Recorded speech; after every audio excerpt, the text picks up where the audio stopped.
Should I? Okay, fine. Thank you. Thank you, Maria. So good evening, everybody. I'm very happy to welcome Professor Katariina Nykyri from the I'm not sure if I pronounce it correctly, Embry-Riddle or? That's fine. Yes? Okay, from the Embry-Riddle Aeronautical University in Florida, USA, a place where everybody would be happy to work, I think. And let me introduce you shortly, Dr. Nykyri. Dr. Nykyri obtained her master's degree in theoretical physics at the University of Helsinki, Finland, in 1998, after which she continued to do a PhD in physics at the University of Alaska in Fairbanks, and another master's degree in computational physics. In her PhD thesis, she demonstrated for the first time how Kelvin-Helmholtz instability can produce significant plasma transport due to magnetic reconnection. Dr. Nykyri obtained her doctorate in 2002, and after that, she moved to for a postdoctoral research associate position at the Imperial College in London between 2002 and 2007. In 2007, she started as an assistant professor of physics in Embry-Riddle University, and she was tenured and promoted to associate professor in 2010 and to full professor of physics in 2016. Her major research interests involve understanding the physical mechanisms that transport and heat plasma in the solar wind magnetosphere system. Since fall 2017, Dr. Nykyri is the Associate Director for Embry-Riddle Center of Space and Atmospheric Research and the Director of the Space Weather Division. And something that is related to the upcoming COSPAR assembly in Athens in July, Dr. Nykyri serves since last year as the Vice Chair for the Magnetospheric Division of COSPAR. And I do hope that we will see her in summer, and hopefully we will have also probably maybe the joy of having a physical face-to-face meeting and seminar of hers at the university. So many thanks again for being with us, and the floor is yours. Okay, thank you so much for that introduction and for inviting me to give this talk. Like you will probably find out, I really love this topic very much. So I feel like I'm very fortunate to work in the space sciences because, well, my husband always complains that I work too much, but for me, you know, when you love what you're doing, it doesn't feel like a job. So today I will discuss the Kelvin-Helmholtz instability on the plasma transport and heating in the heliosphere. I will give you like a motivation, then some background, and then I talk about some details of the Kelvin-Helmholtz instability. I will derive the dispersion relation for the Kelvin-Helmholtz instability, since I heard we have many graduate students here who might find this interesting. Then I will discuss the plasma transport produced by the Kelvin-Helmholtz instability, and finally about the plasma heating and Kelvin-Helmholtz instability. I would like to thank all of these agencies that have supported my research group during the last years, as well as I want to acknowledge all of my collaborators and, you know, who I'm assigning at this work. So motivation is why are the planetary magnetospheres so hot? So you can see that when the plasma leaves the sun, it starts to cool down and it becomes more tenuous. But when the solar wind encounters the planetary magnetospheres, it gets rapidly heated. The first part of this heating happens at the planetary bow shocks, and second through the processes at the magnetospheric boundary layers and inside the magnetospheres. And I think it's important to understand these mechanisms with our in situ measurements in the near-Earth plasma, and that way we can also understand better of the other places in the universe and astrophysical plasmas, and even in the solar corona, where we don't have yet multiple satellites going through the corona yet. So on the right-hand side here, you can see a picture of the Earth's magnetosheet magnetospheric system. This shows 14 years of the TMIS data, and the quantity that I've calculated from the ESA instrument is the plasma-specific entropy, which is a measure of kind of like a non-adiabatic heating. And you can see that in the magnetosheet, the specific entropy is quite low, and then it gets increased when you go inside the magnetopause. And there's been many studies of this, that the specific entropy increases nearly by 2 orders of magnitude from the magnetosheet into the magnetosphere. And of course, like you see from this equation, it has the temperature part, and then it has the number density part. So the number density is much smaller inside the magnetosphere than it's in the magnetosheet. But this heating, because it's of 2 orders of magnitude, is so rapid, it's kind of like an equivalent of the situation if you think about boiling water on the stove. So not only the water starts boiling, but basically it boils so rapidly that it makes the stove cold in the process.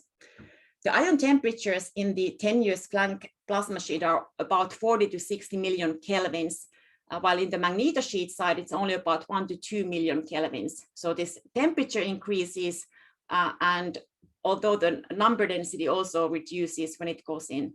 But if you think about the adiabatic process, since when you go further down the tail, the flux tube volume is increasing in size. So in that sense, if you think about the volume like a balloon, when it's filled with the air with certain temperature, if you start squeezing the balloon, you would get heating.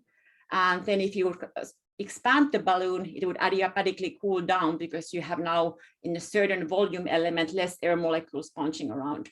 So here we get the temperature going up, although we are actually increasing the volume. So this is a kind of like a big mystery. How does this happen? This heating in the magnetosphere is also asymmetric. So the cold component ions on the downside magnetosheet are about 30 to 40% hotter and more abundant than at the dust sector. So in this TMIS plot, I haven't divided the cold component ions from the hot component ions, but this includes the entire ESA energy range, which goes up to the 25 kilo electron volts. But this is really observable in the cold component ions, this temperature anisometry, which may give us some hints like how does the plasma enter into the magnetosheet. So possible sources for this asymmetric heating could be that maybe the source plasma has already that asymmetry. So here the source plasma is the magnetosheet that then can get deeper into the magnetosphere via various processes. So we were testing this by taking the 7 years of TMIS data of the magnetosheet organized in this magnetosheet interplanetary medium reference frame that organizes all the data based on the upstream shock geometry. So everything here for the negative Y values corresponds to the downstream of the quasi-parallel shock, and everything with the positive Y values corresponds to the downstream of the quasi-perpendicular shock. So of course, because if you have a quasi-parallel shock, typically here in the dawn sector, we have all sorts of foreshock processes and also more turbulence in the magnetosheet. So this in situ magnetosheet physics could heat the plasma, the source plasma in the dawn sector magnetosheet. However, so when we tested this, so we took basically the data points here at the dust sector and at the dawn sector, we find out that this asymmetry is only about 15 to 20% in the magnetosheet. So this is not adequate for explaining the 30 to 40% dawn-favored plasma sheet temperature asymmetry. So this suggests that there are some additional processes at the magnetopause or inside the magnetosphere that can explain this cold component asymmetry during the northward IMF. So this was mainly during the northward IMF conditions. So the major physical mechanisms at the magnetopause are the magnetic reconnection. So typically during the southward IMF, we get the reconnection here at the day side. And during the northward IMF, we can get reconnection here at the tailward of the cusp sections at the northern cusp or southern cusp. When the IMF is northward, we can also get the development of the Kelvin-Helmholtz instabilities. So this here is the growth condition for the Kelvin-Helmholtz instability that shows that when the left-hand side is larger than the right-hand side, then the instability starts to grow. The right-hand side, we have a dot product between the K vector of the instability and the magnetic field orientation along the both sides of the boundary. So you can see that when the K vector is strongly perpendicular to the magnetic field at the both sides of the boundary, and in the extreme case, when it's exactly a 90-degree angle, this right-hand side will go to 0, and then any velocity shear would produce the KH instability. This is now derived using the infinitely thin boundary and does not take into account the plasma compression. So, but basically this gives us the one condition is that the growth rate of the Kelvin-Helmholtz will be related to the magnetic tension along the shear flow vector. The additional factor that can actually stabilize Kelvin-Helmholtz is the plasma compressibility. So although the high velocity shear can induce Kelvin-Helmholtz instability, if the velocity shear is too high, then the plasma can become compressed and then you get stabilization because of that. So what can happen during the Kelvin-Helmholtz instability, that if the magnetic tension is not too strong, the velocity shear can actually twist the magnetic field here in the shear flow plane, even if the fields are initially in the parallel direction. So here we don't have a strong initial current layer. So these fields could be even having the same magnitude along the K vector here. But if the instability is not stabilized, then the Kelvin-Helmholtz can evolve and you generate antiparallel components within the vortices, and you can detach these captures of a magnetic island of the denser solar wind material, moving to the more denser, more tenuous magnetospheric side. So the Kelvin-Helmholtz instability got its name from these two gentlemen, William Thomson, who later became Lord Kelvin, and Hermann von Helmholtz.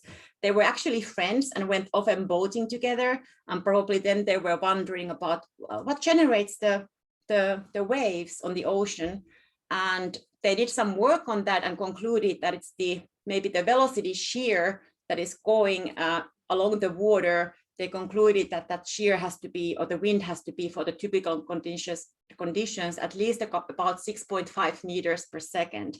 But later on, the scientists found out that this is actually not true.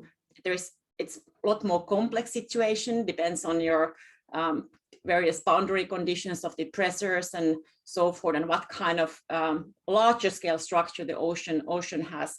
So in the laboratory, the hydrodynamists have been able to create Kelvin-Helmholtz instability and waves forming even with the much smaller velocities than what Lord Kelvin and Helmholtz figured out back in the day.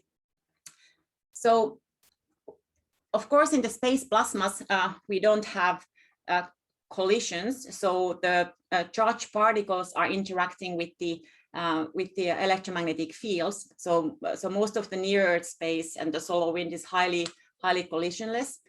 And when the particles interact with these electromagnetic waves, it's a way of the system to get rid of any kind of perturbation. So if you think about the equilibrium situation in the plasma and you bring a new test charge there, the plasma wants to naturally shield that extra test charge. And we have a different normal modes of oscillations in the plasmas. Those are the linear wave modes. And if we have now free energy in the system and you give a small perturbation, that perturbation can grow into the nonlinear stage. And this is called the instability. So here we have kind of like 4 examples of the instability for the gravitational analog. So on the left here, we have a ball on the hill. So this is an unstable situation. So even a small push would give it it would start rolling down. Here on the left, you have a linearly stable but non-linearly unstable situation. So if you give it a small push, it will go down, but if you give it a large push, then it will go into the unstable mode. It will fall down.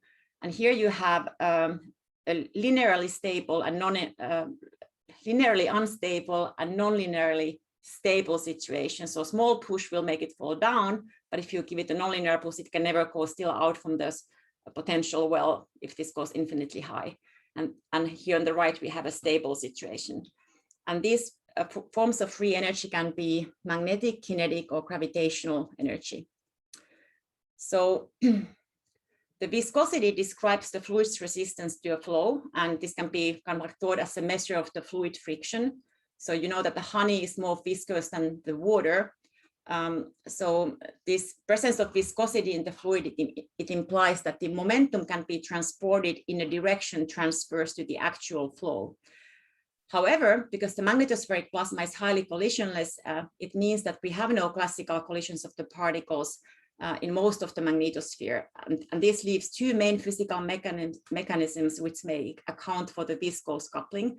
We can have various micro instabilities, and then from the macro instabilities, the Kelvin-Helmholtz instability is the candidate for this. And for Kelvin-Helmholtz instability, the free energy that makes these perturbations to grow comes available because we have a solar wind flowing past, or the shocked solar wind flowing past our planet. And after the terminator, it starts to approach the solar wind speed again, and we get a very strong velocity shear layer here at the flank boundaries. For the tearing instability, the free energy comes from the magnetic shear, and this can often happen at the magnetotail, but also at the dayside magnetoforce that can then result in the nonlinear stage, which is the reconnection. So in the presence of the velocity shear, an ordinary fluid, if it's non-viscous fluid, it's always Kelvin-Helmholtz unstable with the growth rate, which is proportional to the velocity shear. So the growth rate here is Q. And this magnetized plasma can become KH unstable if the magnetic field along the K vector of the instability is small enough. And this is the growth rate derived by Chandrasekhar et al. In 1961. So it's similar as I showed previously, and this growth rate then gives us the Kelvin-Helmholtz onset condition. So this alpha parameter has this density factor here modified, and basically the main situation is that we need to have the velocity shear needs to be greater than kind of like the alpha speed squared on the both sides of the boundary. So the derivation of this growth rate starts from the MHD equations. So we have the mass continuity equation, momentum equation. Then we have here the Faraday's law, where we have substituted for the electric field, the convection electric field. And then we have the pressure equation here. So we linearize these equations by having all of these four parameters, the equilibrium quantity, and then the perturbation. So this is for the density, velocity, magnetic field, and for the pressure. And we then substitute these equations into these MHD equations. And after that, we have the linearized MHD equations. I have now dropped here the sub-index, and we get here many cross products and the curl operators. So I have now omitted there the index 0 for the steady state variables.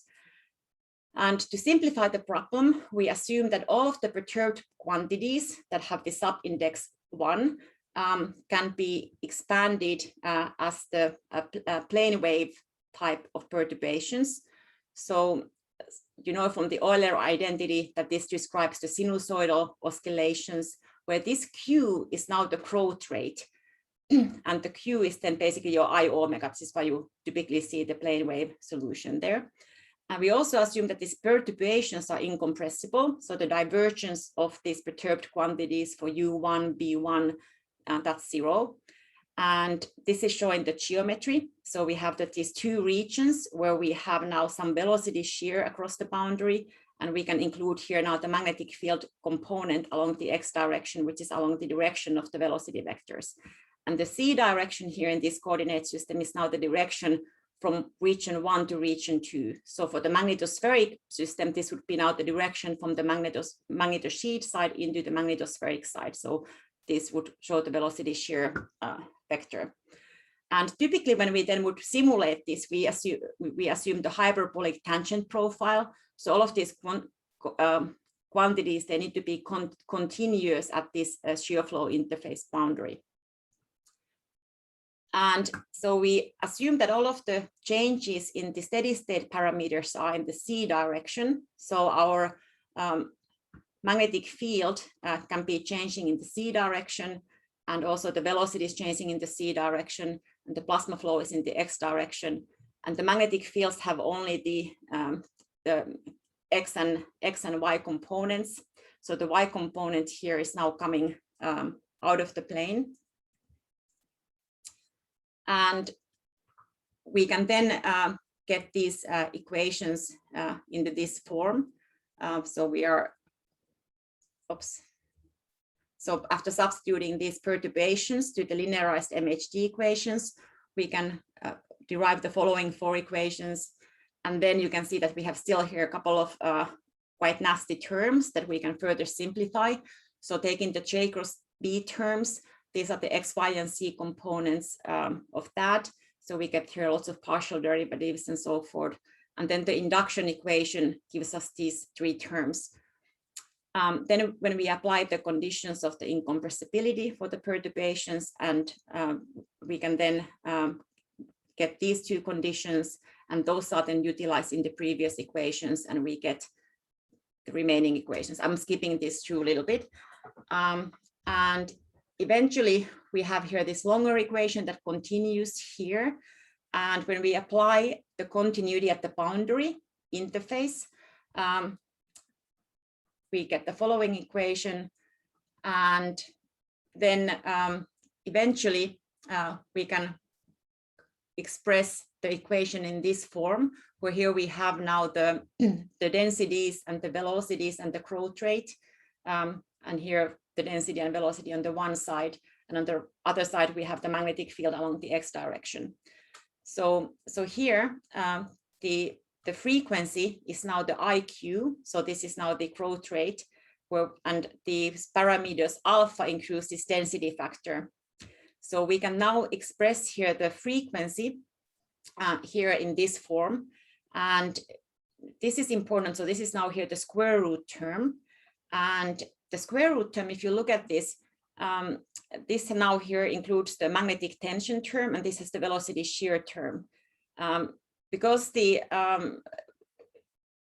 assumed the small perturbations, the Q is I times omega. So in order to make that exponentially grow, that gives us the instability, we need to have here this square root now have a negative value. And that happens now when this velocity shear term is now larger than this magnetic tension term. So this is our initial assumption for the perturbations. So this Q here is minus I omega.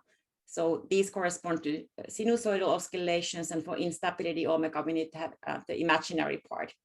So we can then basically derive this. So we can see that the instability is stabilized when the magnetic tension is greater than this velocity shear. And this instability can be suppressed whenever we have a small component of the magnetic field along the K vector. And if this magnetic tension becomes too strong, then it can be stabilized. And the Y components, they decouple from this situation. So the magnetic field in the perpendicular direction to the shear flow plane has no influence on the growth of the instability and on the growth rate. So in the same plane, the Kelvin-Helmholtz instability and tearing mode, they cannot operate at the same length scales. So we get either or. So the Kelvin-Helmholtz operates if the shear velocity is larger than the local alpha n velocity, and the reconnection operates if the local alpha n velocity is larger than the shear flow velocity. So if we start with this kind of situation, that we have initially a magnetic shear, and then we have also the velocity shear, we can either get Kelvin-Helmholtz form as a primary mechanism, or if the velocity shear is small enough, we can get magnetic reconnection to start as a primary mechanism. And these were the works by Chen, who used to be a former PhD student of Antonius Otto in Alaska. So here's kind of like a brief history of the Kelvin-Helmholtz instability. There's been plenty of numerical MHD simulations, MHD, whole MHD, two fluid with electron inertial effects, and finally hybrid and kinetic simulations. There's been also a number of satellite observations of the Kelvin-Helmholtz. And this is maybe a more attractive figure of that.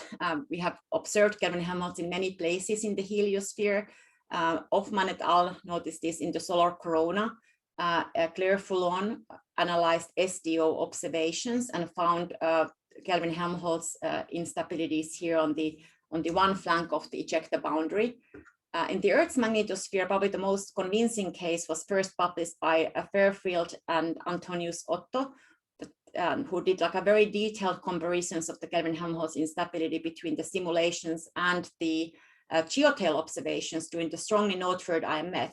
So the key signature was that it was a strongly northward IMF in the solar wind and in the magnetosheet, and it was in the flank. So we had the strongly northward fields on the both sides, yet the geotail occasionally observed negative BC components, which is a signature that can happen now when the K vector is slightly out of the plane, and it can generate those signatures.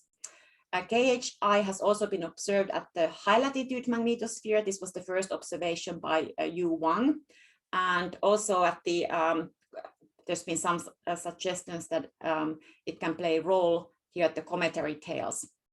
There are also observations of Kelvin-Helmholtz at the Mars and also at the Saturn. So here's some work I did with Claire. So what kind of importance Kelvin-Helmholtz might have for space weather. And of course, those of you who have played golf, there is a reason why golf balls have these dimples. So if you want to try to shoot the golf ball straight, if it's a symmetric and you don't put any swing on it, it would go straight. But if you would have now other half of the golf ball shaved completely smooth and keeping the other side with these dimples, even if you would try to shoot it straight, it would turn because their aerodynamic properties are different at the different sides for it. So this can be a possibility when we observed KH here at the one side of the CME, it might make CME to turn potentially. So here we use the comparison of the SDO observations.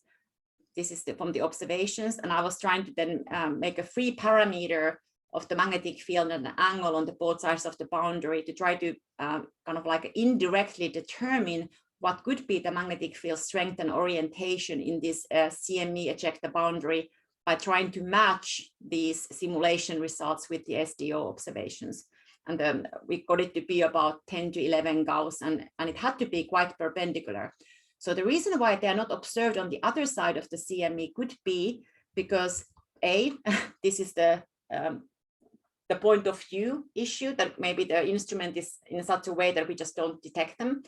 Or the other possibility is that the magnetic field structure is different on this side of the CME, and therefore Kelvin-Helmholtz becomes stabilized and it doesn't form on that side. So for the comparative magnetospheres, it's interesting to consider what are the similarities and differences when it comes to the viscous interactions and Danchi type of cycle at the different planets. So the Danchi cycle can operate in Earth, Jupiter, and Saturn. Also, the viscous interaction can operate in Earth, Jupiter, and Saturn. Compared to Earth, the Jupiter and Saturn have a very strong co-rotation effect, which makes the Kelvin-Helmholtz very interesting and different than at Earth. There are also different internal plasma sources at these giant planets, and all of them have, of course, aurora, but the Vasiliuna cycle is only present at the Jupiter and Saturn. So this is kind of like the cartoon of the situation. So if this is the day-side magnetosphere and here is the Earth, we get kind of like an almost symmetric plasma flow around the Earth's magnetosphere because the Earth is rotating so slowly. Well, we don't have too much of the co-rotation produced asymmetry here in the dawn sector. Versus for the Saturn or Jupiter, because the planet itself is rotating, we get a very, very strong co-rotation So these are simulations for my colleague Svenje Ma here at Empirical, and he's now simulating here Kelvin-Helmholtz at the post-noon and pre-noon sector. So at the pre-noon sector, because the Kelvin-Helmholtz has the boundary has a much higher velocity shear, you know that the growth rate is proportional to that velocity shear. You get much higher frequency Kelvin-Helmholtz waves here at the post-noon sector. And that also creates a much wider boundary layer here at the post-noon sector. And here at the dust sector, we have a very thin boundary layer and very slowly developing KH vortices. Bin Zhang used global simulations from the camera model, and they also found this happening at the Jupiter.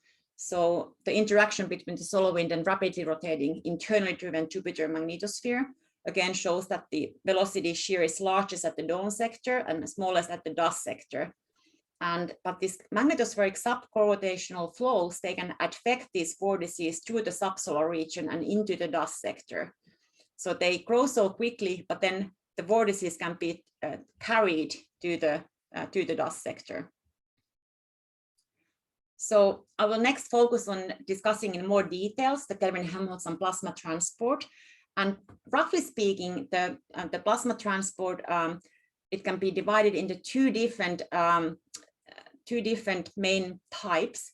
So we have the floppy entry through the reconnection of large-scale magnetic islands. This process occurs in the 2 dimensions and 3 dimensions in the simulations.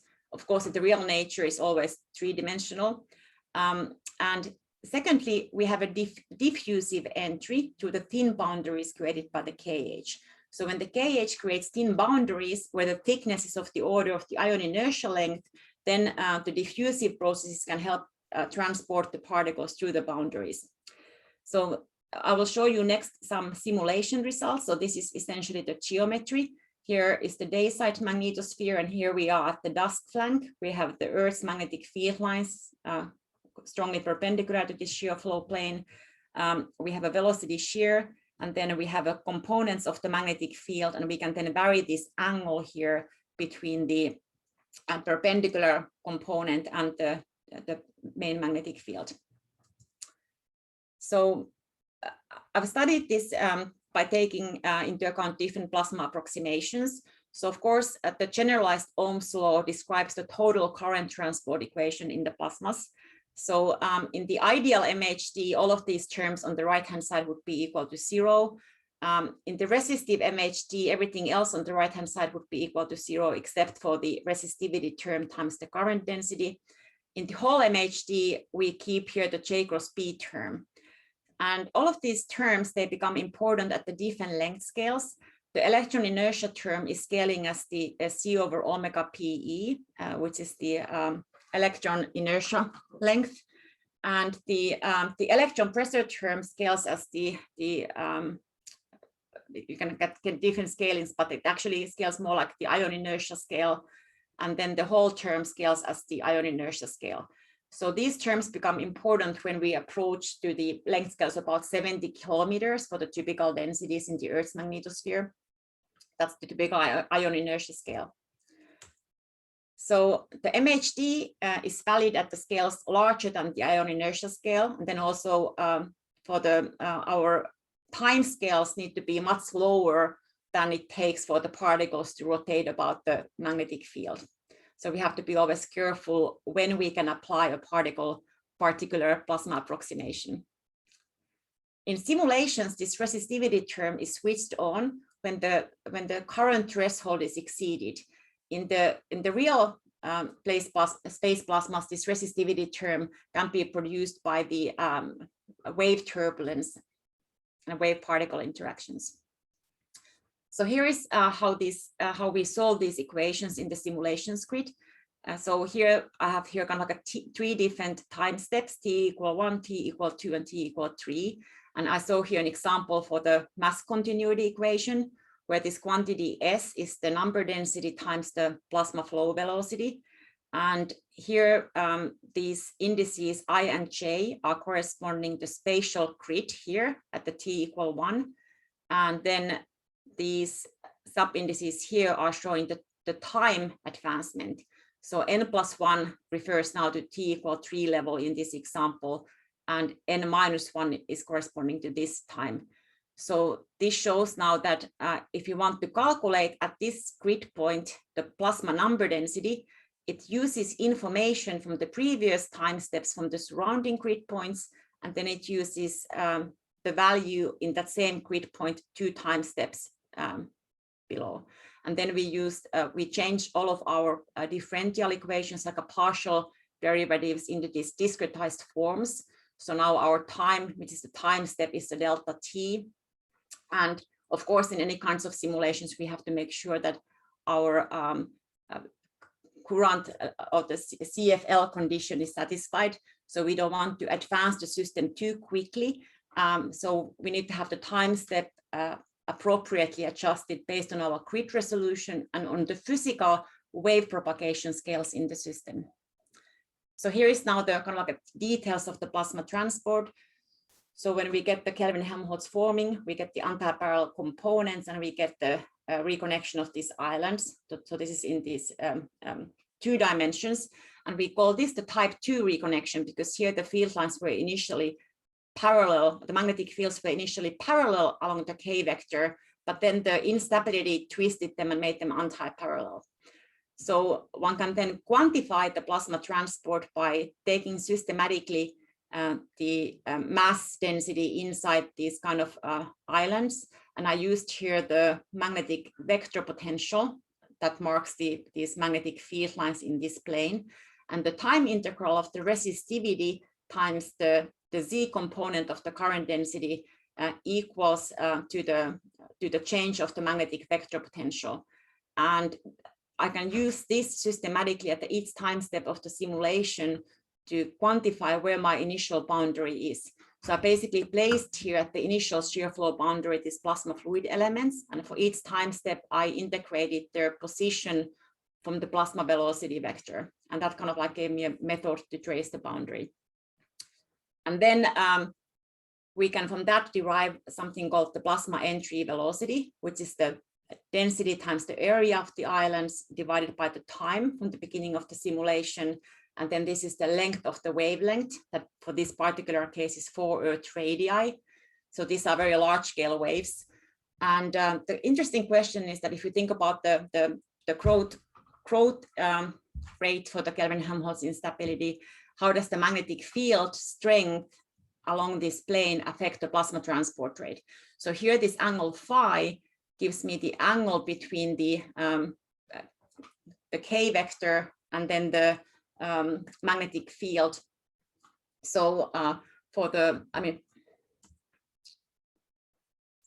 so the 0 angle corresponds to the situation where the magnetic field is exactly perpendicular to the shear flow plane. And then we actually wouldn't get reconnection at all in the vortices because we wouldn't have any magnetic field to be twisted. So for the small magnetic field values, so these are small magnetic field values, these are larger values, you can see that this mass entry velocity is decreasing when we have more magnetic field in the plane, which makes sense because the instability becomes stabilized and we get smaller magnetic islands. One can then express this in terms of the diffusion coefficient. So this corresponds to the 10 to the 9 meters squared per second. So if we take this entry velocity of about 2 kilometers per second, so it's kilometers per second, here we have an extra length scale meters. So if we then take the distance over the boundary, that then corresponds to this diffusion coefficient. And this is a useful number because now we can compare this, like how long would it take with this diffusion coefficient to generate the cold dense plasma sheet? And the answer is about 2 hours. So if we have had a southward IMF going on for some time and we have had substorms and we have a tenuous plasma sheet, if we then have a northward turning in the IMF, and we keep it northward for 2 hours, you can repopulate the whole plasma sheet with this mechanism in about 2 hours. So if I include the whole term in the generalized Ohm's law and then I solve again them numerically, we get the same kind of like a plasma entry velocities in the MHD and in the whole MHD. So there's no differences in that. The main difference comes now in the fine structure. So here you can see I've zoomed into this filament, and you see here this little like mushroom structures. And the length scale here is about ion inertial length. I didn't actually follow this further. So this could be the secondary Rayleigh-Taylor instability, or it could be secondary Kelvin-Helmholtz ion scale instability. This has been also studied by Matsumito and Hoshino, who showed here in their simulations that you have a Kelvin-Helmholtz starting as a primary mode, and then once you have here these nonlinear vortices and you have strong rotational motion, you can then get here the Rayleigh-Taylor instability. So in the Rayleigh-Taylor instability, we basically have the gravity acting on one direction, but now if we are further away from the Earth, the effective gravity comes from this rotational motion. So this can then further produce diffusion over these boundaries. If we start with the anti-parallel fields, interestingly, we don't get plasma transport in 2 dimensions. I found this evidence for this kind of reconnection here in the cluster data when I was working in Imperial. So in this situation, we had a cluster at the dawn side flank, and this is so in the configuration. They were about 665 kilometers apart, spacecraft 1 and 2, sorry. And we had, when the fields are initially anti-parallel, this is now the current density, we saw this anti-parallel current layers forming next to each other. So here the current is coming toward you, sorry, away from you, and the red current layer is coming toward you. And you can get very complex structures, but you don't actually get like these big blobs of high density islands moving to the other side. But in this case, the plasma gets mixed, but it's localized there at the boundary and doesn't get deeper into. So it matters for this process, like whether the fields are initially anti-parallel or parallel. So from the large scale topology point of view, this now may come into play, like if you're on the dawn side flank, if you have for example, the inward Parker spiral or outward Parker spiral. So depending on the orientation of the IMF and then how that gets draped about the magnetopause. So we found a very good correspondence and also signatures where the Wahlen relation and the Hohmann-Teller frame were satisfied. So these correspond to these red regions. And we also find ion beam distributions there created by magnetic reconnection. So this is showing like an animation of this. Oops. Should be working. I don't know what happened to the movie. Oops. I try to see if that works later. Okay.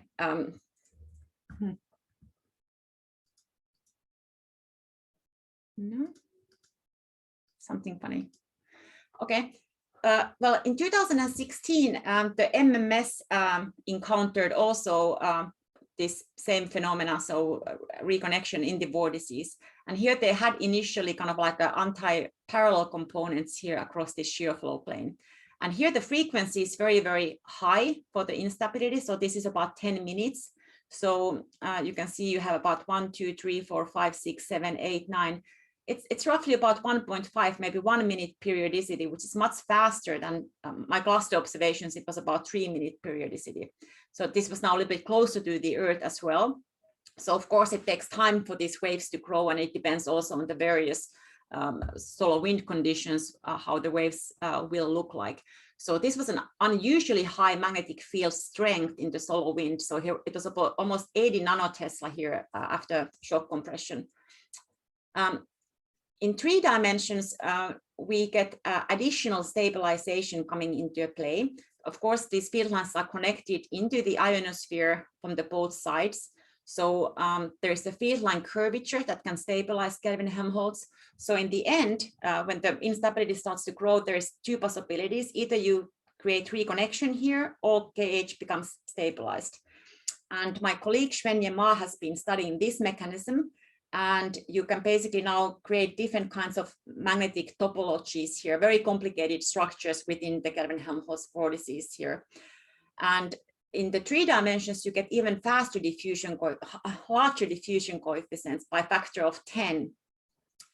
In the hybrid simulations, the diffusion coefficients are also of the order of 10 to the 9. And in kinetic simulations, they yield diffusion coefficients of 10 to the 11. Now, of course, the problem with this is sometimes that all of the people may use slightly different technique, how to calculate the diffusion coefficient. And it also is important to note that whether the diffusion is something that moves plasma just a little bit over the thin boundary, or is it something that actually can move it deeper into the magnetosphere. So here is, for example, a simulation, fully kinetic simulation paper by Nakamura et al., who are studying Kelvin-Helmholtz, and they find a very large diffusion coefficient of 10 to the 11. And they measure here this high density layer and diffusion of the particles over here. They used here such a boundary condition that the Kelvin-Helmholtz was able to indefinitely wrap and wrap. So you get a very, very long length where you get thin boundaries. And I think that might affect why you get such a big diffusion. So if you would have in the real system, since you have that line tying effect, you get growth of the Kelvin-Helmholtz. At some point, it gets reconnected at the higher up and at the bottom down. So it can't anymore wrap around and create such a thin boundary. So it is difficult to identify the relative importance between the different physics as well. So in the whole physics and ion finite Larmor radius effects, and also the physical processes. For example, is the plasma transport through the reconnection or by superdiffusion, or is it through both of them? So Svenja did a really cool study here. So he did a comparison where he included whole MHD simulations with test particles versus the hybrid simulations. So the hybrid simulations, you have the electron as a fluid, but ions are as the particles, but everything is self-consistent. Versus in the whole MHD with test particles, you have the whole MHD part is self-consistent, but then you are forwarding the test particles in the electromagnetic fields provided by the whole MHD description. And he basically found out that the net plasma transport rates were similar, but in the hybrid simulations, we got like smaller magnetic islands, and then with the whole MHD with the test particles, we got the transport rates of the larger islands. And he also identified and looked at the anomalous viscosity produced by these mechanisms. So this here is the area of the reconnected islands, and then this here is showing the area of when we have from the hybrid simulations. So you can see that from the hybrid simulations, there is happening more continuously all of the time. But then in the magnetic reconnection, which is more like when you get these macroscopic islands, you have a certain time when nothing happens, and then suddenly you get the reconnection of this bigger island.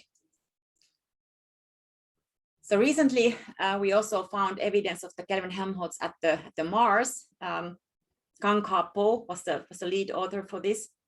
And of course, when we think about the why does Mars not have life, or what might have happened to the atmosphere in the Mars, it's interesting to consider what are the mechanisms that make the atmosphere to escape. So we found out that because the density of the oxygen ions is so high in the Martian ionosphere, we get when we get the Kelvin-Helmholtz instability forming, the process can detach these islands, and we can lose some of the material from through the ionopause at the Mars with this mechanism. So I leave these mass transport conclusions there. You can read that on your own time. I will now move to the plasma heating topic. So I just quickly mentioned about the dawn-dusk asymmetry of the KHI and the plasma heating. So the question is like, why do we get more heating here in the dawn sector? So in the 2D MHD simulations have shown that the non-adiabatic heating is significant in the outflow region of the magnetic reconnection only if the magnetosheet plasma beta is much less than 1.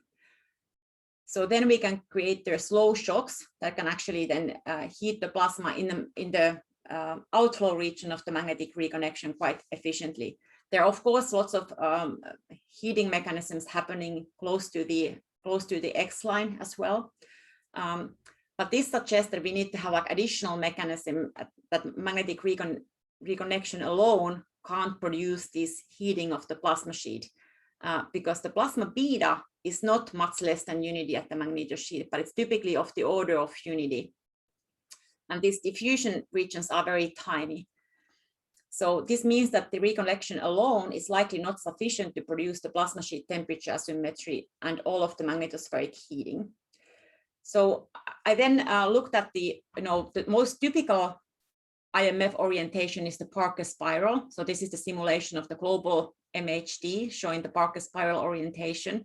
And of course, the global simulations, they don't often have enough resolution that they can resolve Kelvin-Helmholtz. You have to fine tune it because you need to have the numerical diffusion less than the diffusion coefficient 10 to the 9 meters squared per second, which is what the Kelvin-Helmholtz itself is producing in order to see it in your code. So here I collected the boundary condition from the global simulations at the dawn and dusk sector. And I noticed that for the variety of the plasma conditions in the solar wind, as long as we have a Parker spiral orientation, we always get faster growth rates at the dawn sector than at the dusk sector. Shiva Kavosi and Shimi Radar did a statistical study of the TMIS data, and they found that Kelvin-Helmholtz can occur for a variety of IMF clock angles and cone angles. And my undergraduate student, Zachary Henry, then took the Shiva's list and was doing the dawn-dusk asymmetry study of this list.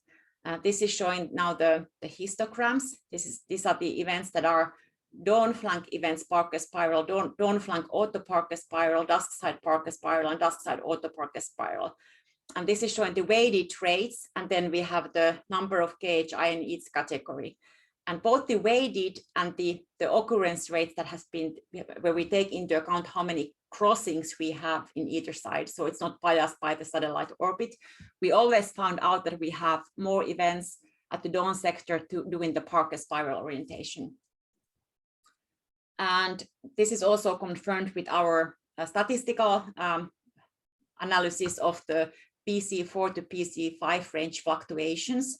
So we found out that here close to the magnetopoles, we have more PC4 to PC5 range fluctuations in the dawn sector here. These here are produced more likely by the shock processes, but then close to the magnetopoles here, this could be due to the Kelvin-Helmholtz instability.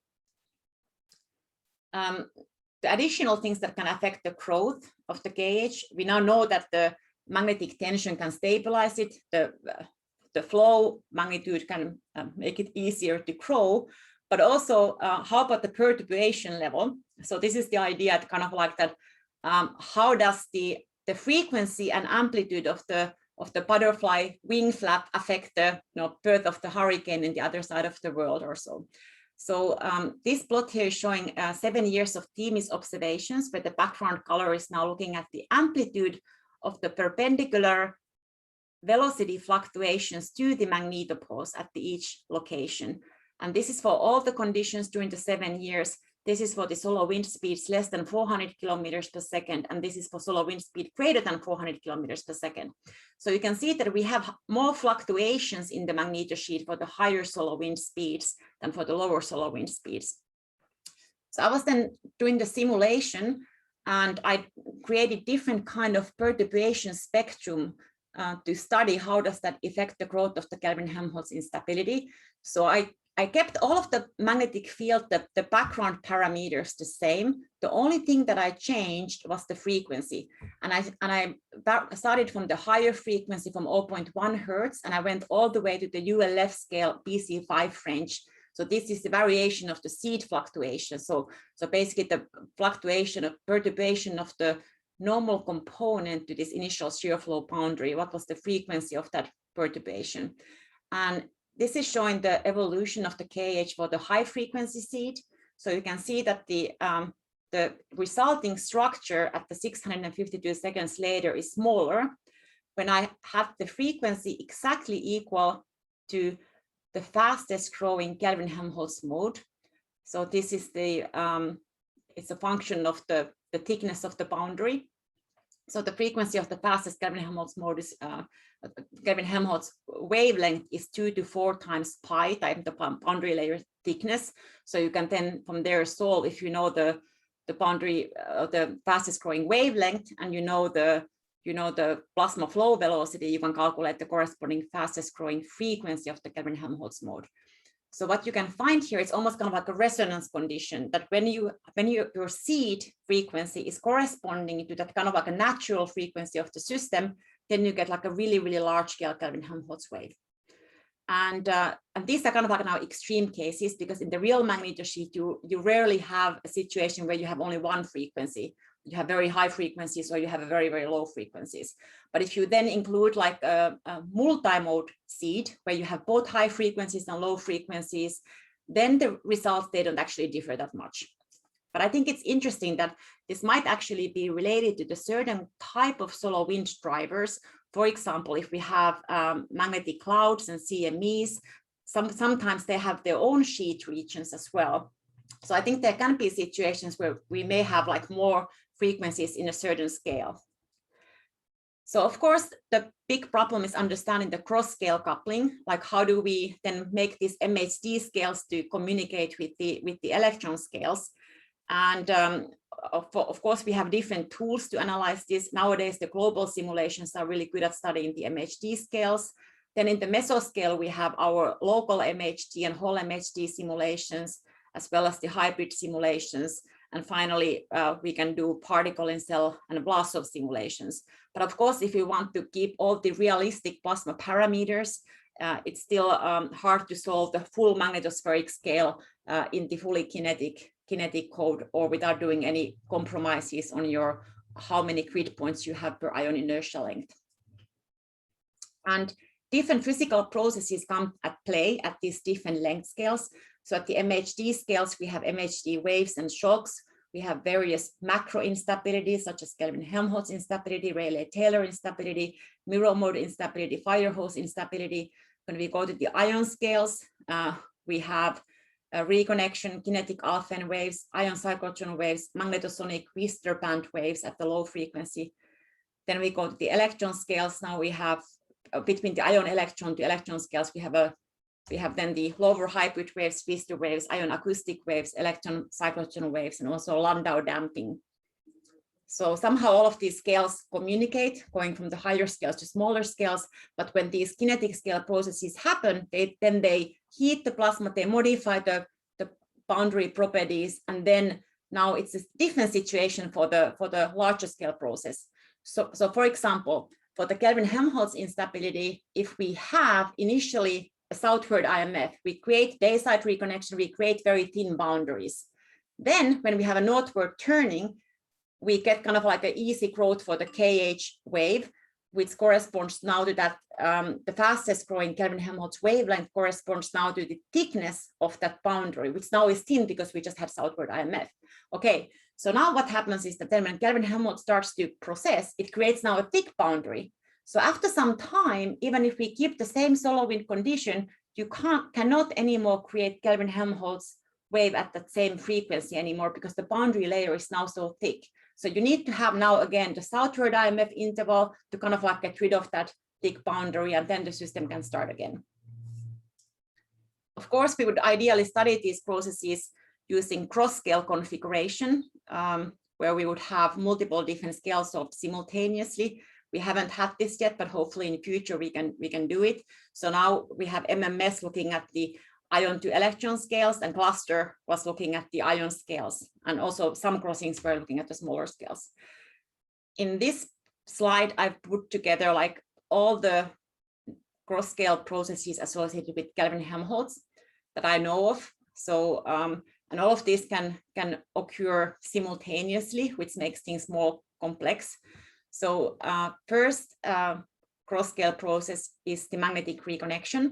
So MHD scale Kelvin-Helmholtz can generate thin boundaries of the order of C over omega pi. This can now create magnetic reconnection. This can create ion beams. And these ion beams can now generate different plasma wave modes. And this can also progress then to the electron inertia scale. These are a couple of publications that discuss this. this is an example of this cluster event that I showed where we observe these kind of ion beams. The second possibility is we get MHD scale Kelvin-Helmholtz instability. We can get mode conversion and kinetic alpha waves, and we can get stochastic ion heating and transport to these kinetic alpha waves. Finally, we have MHD scale Kelvin-Helmholtz instability that can create that 3D candy wrapper type of reconnection. And I will show you next that this kind of magnetic topology can create ion shell distribution functions. And these ion shell distribution functions can drive magnetosonic waves, and these magnetosonic waves can heat ions. And then we can have turbulence, which is the forward and inverse cascade and various wave-wave coupling processes. Personally, I tend to think that turbulence is something that people don't know actually what's going on, but it's just showing you the power series. So I personally, I want to think turbulence as a superposition of various scale plasma wave modes. And then when you measure them, you are measuring the power law, or you can have also power law coming up from the other processes like thin reconnections, etc. So this was an example of the case where we had 36,000 kilometer wavelength Kelvin-Helmholtz wave at the dawn side flank. We had a cluster at 80 kilometer separations, and we were finding there these wave package, and you can see their time delay. So this wave packet consists of wavelengths from 200 to 2000 kilometer wavelengths.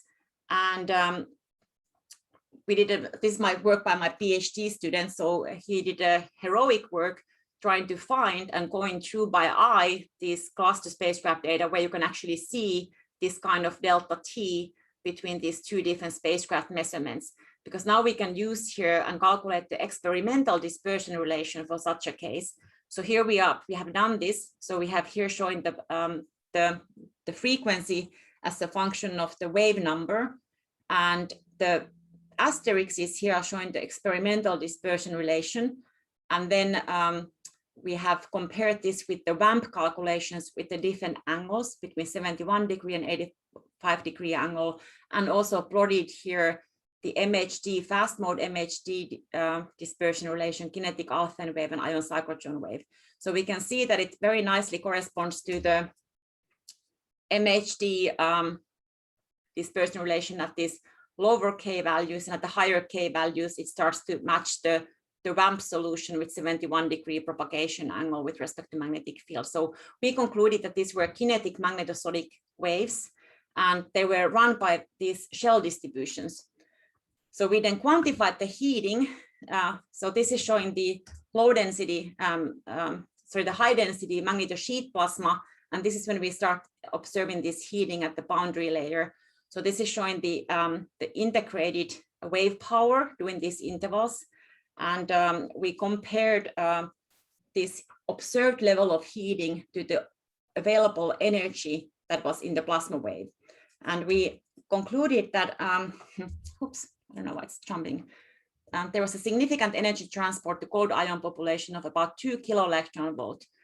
And this integrated Poynting flux during the wave interval corresponds to about 22% of the available energy surplus. So we calculated what's the kinetic energy available in the magnetosheet flow, how much of that is used by the twisting of the magnetic field by the Kelvin-Helmholtz and by compression of the plasma by Kelvin-Helmholtz, and how much energy is left over and how much is in this wave package. So there is 22% is based on the single wave package. And of course, this was just now a single point. Most likely there are a bunch of these waves going on in many places. So this was the first observation of the shell distribution function back in the day, and somebody painted that. And this is how the shell distribution is formed. So when we get this 3D candy wrapper reconnection, we get these very, very complicated boundaries. So on the left-hand side are simulated distribution functions, and on the right-hand side, you have observations of the spacecraft measurements. So we found the shell distributions here in this turquoise region here, and this turquoise region corresponds to the corresponds to the double reconnected magnetospheric flux. So what happens when we get a 3D reconnection? We have a hot magnetospheric plasma getting in, we have a cold magnetosheet plasma getting in, then we get some particles going into the loss cone and you evacuate there like some portion of the distribution. We also observe these cat-eye distributions in this double reconnected magnetosheet side, and these were observed previously by Taylor and Laborde in 2007. I'm going to skip this slide because how is my time going? I don't have. I think that we are just completing 1 hour now, so okay, yes, we are still here. Okay, yes. So yeah, there's been some recent work by Hiroshi Hasegawa, who compared the turbulence during Kelvin-Helmholtz at the flank and turbulence driven by high latitude reconnection, but observed at the low latitudes. And he concluded, these are Hasegawa's plots, that the Kelvin-Helmholtz amplifies the electromagnetic fluctuations in the magnetopause boundary. Nakamura followed the similar procedures I did in my 2017 paper for the velocity fluctuations. So he changed the amplitude level of the initial magnetic field fluctuations, and he concluded that these magnetic field fluctuations also affects that Kelvin-Helmholtz instability evolves faster and leading more efficient plasma mixing. And in my recent paper, I tried to quantify all of these processes going from the MHD scale into the kinetic alpha waves using the MMS observations. And this is an example where we are here at the high latitude magnetosphere, and I analyzed these high frequency waves in the vortices and looked at the heating signatures. And we were able to identify using multi-spacecraft technique to pull out the dispersion relation at these gradients of the local alpha speed over here. So we observed this kinetic alpha wave, but they didn't have sufficient energy to explain all of the heating. This is showing some of the examples of this. So this is showing the stack plot of various plasma parameters. And what's interesting is that if you look at the magnetic field here, this is the magnetic field strength, and these two panels here is showing the high energy ions between 70 to 600 kilo electron volt from the Phoebs instrument, which is the high energy instrument. And then we have the high energy electrons here. So you can see that we have throughout this interval, we have these high energy electrons here trapped here within this black envelope, which is the local trapping angle. And then we have these high energy ions here leaking out. And this here is the signature that caught my eye when I started looking at this event, kind of like a very, very systematic sawtooth type of variation here in the magnetic field. And later, we just got the GRL paper published on this. Adam Michael from JPL, he did a MHD simulation for this event, and he was able to conclude from that that surprisingly the KH can grow in this region despite of the very slow solar wind condition for this event. So this is a kind of like an example of the wave analysis. So we are looking at here the angular frequency, and this is the observed angular frequency. This is for the kinetic alpha waves, and we have more details on this paper. But the main point to take was that we observed very strong parallel heating of the cold component ions to about 200 EV, and the kinetic alpha waves can only partially explain this parallel electron heating, but not all of this. So there is still a lot more work to be done. So there are possibly also oblique magnetosonic Whistler branch waves that could contribute. I could not pull out the dispersion relation for those waves because you need to have like a good configuration and be in the right place at the right time. Global simulations with test particles have shown that both cusp entry and Kelvin-Helmholtz entry can produce and heat or accelerate particles and contribute to the plasma inside the plasma sheet. So the combined flank and cusp entering solar wind ions, it can recreate the observed two-component hot, cold, dusk, and broad-peaked dawn population at the tail flanks. So the two entry mechanisms can be, so in the cusp, we can also accelerate the particles. That's a topic for a different talk that is very close to my heart recently. And these particles can escape out from the cusp as well, and then they can leak out into the magnetosphere. And of course, the Kelvin-Helmholtz itself can also transport particles into the magnetosphere, but it can also act as a mechanism to get rid of some of the radiation belt particles. So these are kind of like the discussion and conclusions. So the solar wind fluctuations, they couple to the Earth's magnetosheet via four-shock processes. Statistically, the IMF is in the Parker spiral orientation. So statistically, the four-shock is in the dawn sector. During Parker spiral, Kelvin-Helmholtz grows faster at the dawn due to the enhanced fluctuations and due less magnetic tension. The Kelvin-Helmholtz can drive reconnection and provides free energy for the generation of ion scale waves via secondary processes. The enhanced ion heating and transport at the dawn for Parker spiral, this can explain the origin of the plasma sheet dawn-favored temperature asymmetry of the cold component ions. The electron heating can be partly explained by kinetic alpha waves, but not fully. The electron heating from candy wrapper 3D reconnection needs to be quantified, and this would require 3D fully kinetic simulations without periodic boundary conditions and cross-scale configuration of 12 spacecraft. And my current research is kind of like continuing on this, and I'm happy to give talk when I come to Greece in the summer.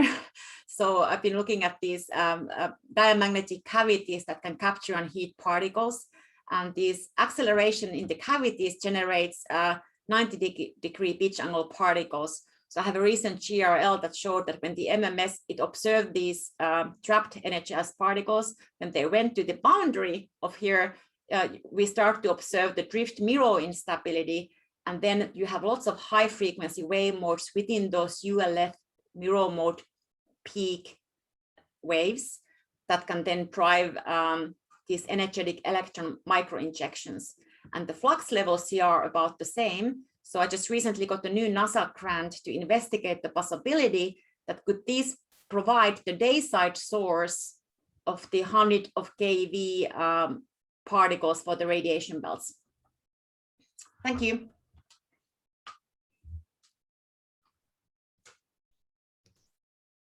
Okay, thank you very much, Katariina. That was a huge presentation. Lots of material. I hope I was clear. In many terms. I mean, it was really a great presentation. Thank you very much. Very, very interesting. I learned a lot of things.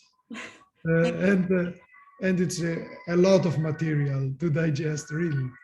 So thank you very much. I'm not sure if there is any question from the audience. Anybody would like to? Yanis, can I ask something? Yes, of course, Nykyri, please. Thank you for the nice talk, the nice review on the Kelvin-Helmholtz stability. So at some point you mentioned that in your simulations you start with some small transition of the velocity from one side to the other using some hyperbolic tangent function, something like that. Yes. So my question is, can you comment on how the results, the evolution depends on the width of this transition zone? Yes, it has an effect. So the growth condition is developed for the infinitely thin boundary. So when we have a thicker boundary, then you can actually stabilize Kelvin-Helmholtz because of that. So if you have like a thicker boundary, then you need to have a longer wavelength mode can grow from there. So so in the real magnetosphere, of course, we don't have hyperbolic tangent velocity profile. You basically have, velocity smaller on one side, and it's basically one can do a Galileo transformation, and that also helps with the time step of the simulation. So we move basically the simulation box with the half of the speed. So that's why we get this kind of like a symmetric situation where things are going exactly with the same velocity, the opposite directions. However, I have done, especially if you want to compare with the ionospheric signatures and you want to look at the size of the vortices, it's actually better to do it in the magnetospheric inertial frame. So then I don't assume that kind of hyperbolic tangent profile. I just make that the velocity on the one side is 0, and then it goes gradually to the other side. But in generally speaking, that thickness of that boundary layer that you make, that will affect the length of the instability that can grow.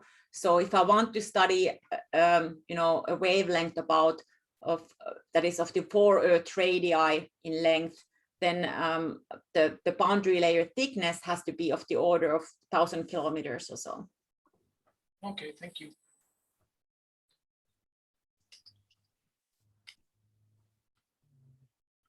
George, you had raised your hand. Yes, thank you. Thanks for the very informative talk. I have like a more observational question. I can't remember the slide, but I remember it was like maybe a few slides before the end, where you said that one of your students did a magnificent work comparing the data. Yes, this one. So if I understand, you're looking for the patterns on the insert figure. Like this was done sort of like by eye, or is it like something that can be done with data mining? Like, because it looks like a wavelet pattern. So I guess that are the data that complex, or you have simply searched them with this particular? Yes, so I think this is a very, this is exactly something that should be done. So I think we are now at the point we could apply machine learning to try to find exactly these kind of events. We did this research in 2009 and 2010, so we didn't. We were basically just looking. So Tommy identified Kelvin-Helmholtz events by eye, and then he went and downloaded the high resolution magnetic field data between all the spacecraft and was trying to like find where these kind of signatures where you see a time lag, like the same wave package, but there's clearly a time lag. So you can then apply the multi-spacecraft technique, because you know the spacecraft separation, and then you know the frequency in the spacecraft frame. So you can then, if you do the minimum variance analysis, you can kind of like get the direction with the 180-degree ambiguity for the wave propagation direction. But then you can actually see now here which way the wave is growing, because it's moving, because you know the spacecraft location. So you can actually also get rid of that 180-degree ambiguity, and then you can calculate for the Doppler shifts, and you can transform this into the frequency in the plasma frame, and that's what is done here. So that gives us the experimental dispersion relation that can be then compared with the plasma physics theory. Okay, thank you. So I guess there will be many other events hidden in the data, so someone can look for them. Yeah. So one good basically cool thing would be to kind of like train with this event, and I have now the other event that I published using MMS. So I think if we do like a training algorithm for this, and then you could have that algorithm go through a bunch of data, because it took a long time, just 3 months. I mean, that was pretty boring part of the work, and but it's like it was like trying to find a needle in a haystack, even more complicated.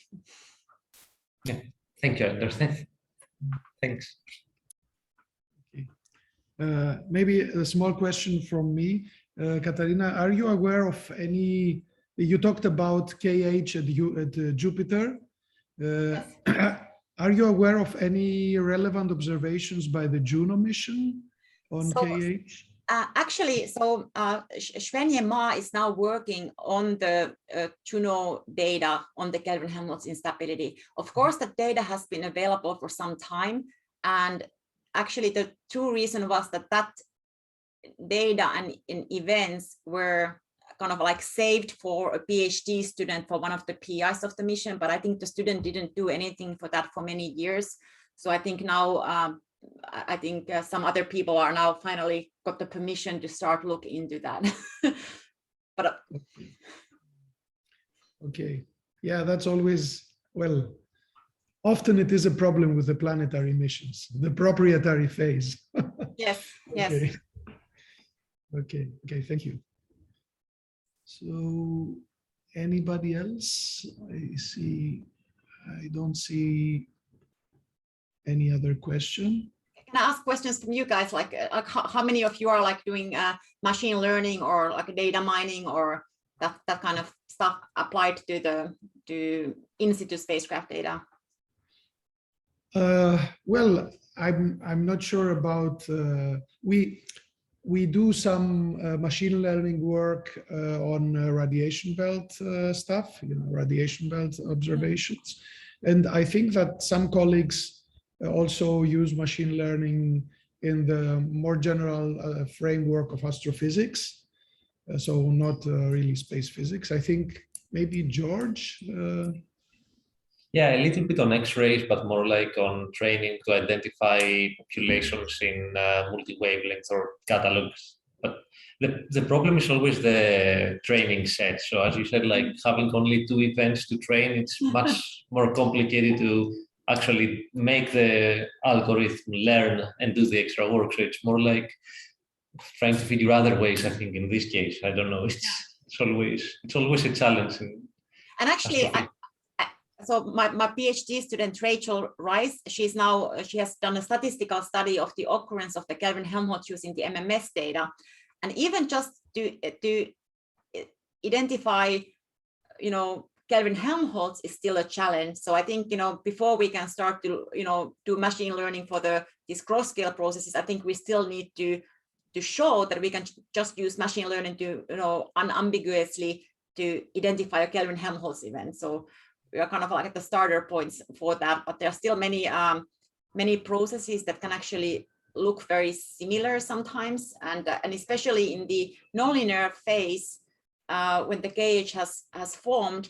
I mean, the Ericsson event was very non-typical because the instability was growing so slowly, and it looked like it was in the right region at the right time, and it looked not like a typical KH event, because usually you can see the event, you see a couple of, or maybe 5 or so oscillations, and you start to have already maybe like a little bit of diffuse boundary layer. So there are lots of events that are in that phase, and it has been KH. But then when you try to make a simulation for that, you are not anymore there at the growth region of the instability, because the conditions where you have to create your simulations for are at the growth region. So there is lots of lots of difficulties there. So I think that would be the first step, to first develop kind of like a good technique, a machine learning technique to identify KH at their different phases, and then go from there. Like once we have found those, then we can start to use the wavelet techniques to start looking at the certain higher frequency wave packages and use the phase difference between the multi-spacecraft and so forth.